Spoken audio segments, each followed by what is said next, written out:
Om Swastiastu. Perkenalkan, nama saya Niputra Surti Artini dengan NIM 25170512000.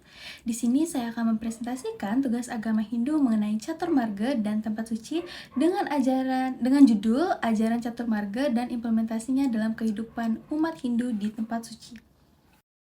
Marga hadir sebagai 4 jalan utama untuk menghubungkan diri dengan ide Sang Yang Widiwasa. Keempat jalan tersebut yaitu Bhakti Marga, yaitu jalan mendekatkan diri dengan Tuhan melalui cinta kasih yang tulus dan pengabdian. Yang kedua ada Karma Marga, yaitu jalan mendekatkan diri melalui perbuatan baik dan tanpa pamrih sebagai persembahan kepada Tuhan. Yang ketiga ada Jnana Marga, yaitu jalan mencapai Tuhan melalui pemahaman ilmu pengetahuan suci, filsafat, dan kebijaksanaan untuk membedakan yang nyata dan tidak nyata. Yang keempat itu ada Raja Marga, yaitu jalan penyatuan diri dengan Tuhan melalui pengendalian pikiran, pengendalian diri, dan meditasi atau yoga. Nah, catur marga ini erat juga kaitannya dengan tempat suci. Ada analisis kasus yang berkaitan dengan catur marga di area tempat suci. Yang pertama, itu seorang mahasiswa rajin bersembahyang di pura setiap hari, tetapi dalam kehidupan sehari-hari ia sering bersikap tidak jujur kepada teman-temannya. Nah, pada kasus ini, perilaku mahasiswa tersebut belum mencerminkan ajaran catur marga secara utuh.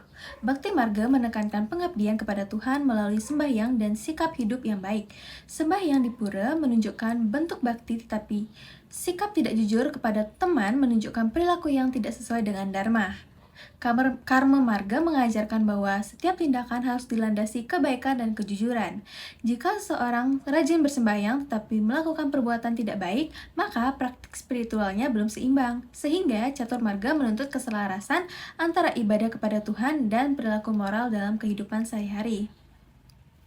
Pada kasus kedua, banyak generasi muda datang ke pura hanya untuk berkumpul dan berfoto, tanpa memahami makna spiritual dari tempat suci tersebut. Nah, pada kasus ini, fenomena generasi muda yang hanya datang ke pura untuk berkumpul dan berfoto terjadi karena beberapa faktor dan kurangnya pemahaman tentang makna spiritual pura.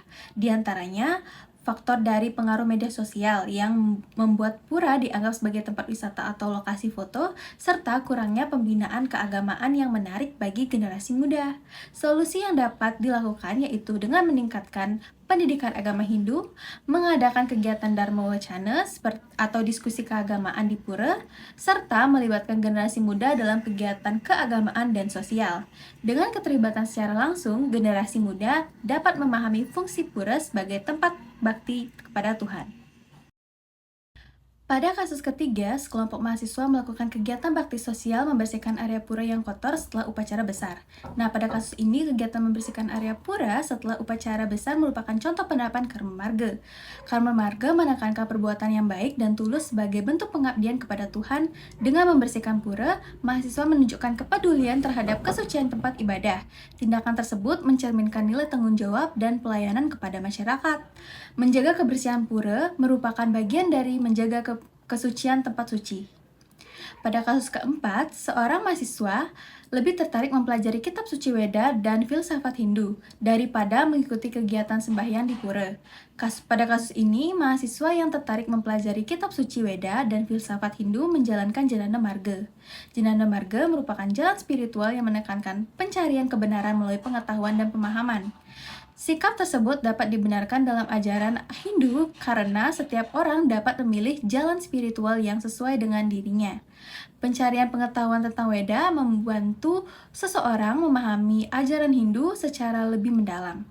Namun, praktik spiritual seperti sembahyang tetap penting agar pengetahuan diimbangi dengan pengalaman spiritual. Pada kasus kelima, seorang umat Hindu memilih datang ke pura pada pagi hari untuk melakukan meditasi dan yoga sebagai bentuk pengendalian diri. Pada kasus ini, kegiatan meditasi dan yoga di pura berkaitan dengan Raja Marga. Raja Marga merupakan jalan spiritual yang menekankan pengendalian pikiran, konsentrasi, dan disiplin melalui meditasi dan latihan spiritual lainnya. Meditasi membantu seseorang mencapai ketenangan pikiran dan meningkatkan kesadaran diri. Dengan pikiran yang tenang, seseorang lebih mudah mendekatkan diri kepada Tuhan. Kegiatan tersebut juga membantu perkembangan spiritual dan pengendalian diri dalam kehidupan sehari-hari.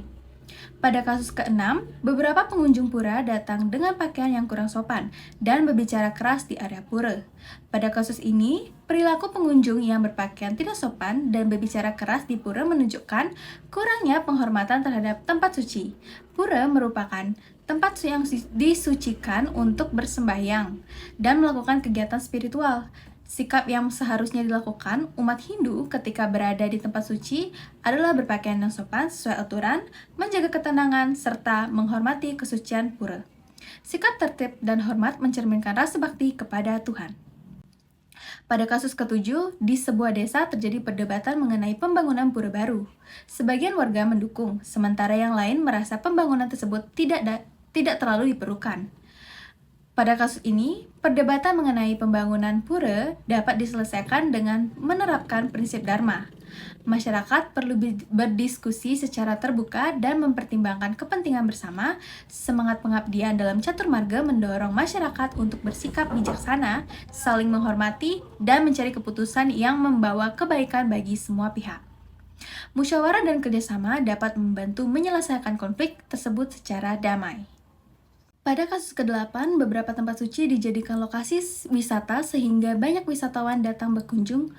Pada kasus ini, pemanfaatan pura sebagai tempat wisata memang bermanfaat dalam perekonomian masyarakat sekitar, terutama yang bermata pencarian pada bidang pariwisata. Namun, pemanfaatan pura juga dapat memiliki dampak positif dan negatif. Dampak positifnya yaitu meningkatkan pengetahuan masyarakat tentang budaya dan agama Hindu serta membantu perekonomian masyarakat sekitar. Dampak negatifnya yaitu kemungkinan berkurangnya kesucian pura jika wisatawan tidak menjaga etika serta terganggunya ketenangan umat yang bersembahyang. Oleh karena itu, pengelolaan yang baik diperlukan agar aktivitas wisata tetap menghormati kesucian tempat suci. Pada kasus ke-9, seseorang umat Hindu hanya fokus pada kegiatan bersembahyang di pura, tetapi kurang peduli terhadap kehidupan sosial di masyarakat. Nah, kasus ini menunjukkan bahwa umat Hindu hanya menekankan bakti marga melalui sembahyang di pura, tetapi kurang menjalankan karma marga dalam kehidupan sosial. Caturmarga mengajarkan keseimbangan antara bakti kepada Tuhan, perbuatan baik kepada sesama, pencarian pengetahuan, dan pengendalian diri. Praktik spiritual yang baik harus mencakup ibadah sekaligus kepedulian terhadap masyarakat. Pada kasus ke-10, beberapa pura tua mengalami kerusakan karena kurangnya perhatian masyarakat dan generasi muda. Untuk itu, solusi pada kasus ini yaitu adanya pelestarian pura yang dapat dilakukan dengan beberapa langkah. Di antaranya, masyarakat dapat melakukan kegiatan gotong royong untuk merawat pura, memperbaiki bagian yang rusak, serta menjaga kebersihan lingkungan pura. Generasi muda perlu dilibatkan dalam kegiatan keagamaan agar mereka memahami nilai spiritual pura. Pendidikan tentang sejarah dan makna tentang tempat suci juga penting untuk menumbuhkan rasa tanggung jawab dalam menjaga kelestarian pura. Dari analisis kasus itu, dapat disimpulkan bahwa ajaran Caturmarga memberi pedoman bagi umat Hindu untuk mendekatkan diri kepada Tuhan melalui 4 jalan spiritual, yaitu Bhakti Marga, Kamar Marga, Jnana Marga, dan Raja Marga. Keempat ajaran ini diterapkan dalam kehidupan umat Hindu di tempat suci seperti pura melalui kegiatan sembahyang sebagai bentuk bakti, melakukan pelayanan dan menjaga kebersihan pura sebagai wujud karma baik, serta mempelajari ajaran Weda untuk meningkatkan pemahaman spiritual, serta melakukan meditasi dan pengendalian diri untuk mencapai ketenangan batin. Penerapan ajaran Caturmarga ini membantu umat Hindu menjaga kesucian tempat suci sekaligus membentuk sikap religius, etika, dan tanggung jawab dalam kehidupan sehari-hari. Sekian video dari saya, mohon maaf bila ada salah kata. Saya akhiri dengan Parama Santi. Om Santi Santi Santi Om.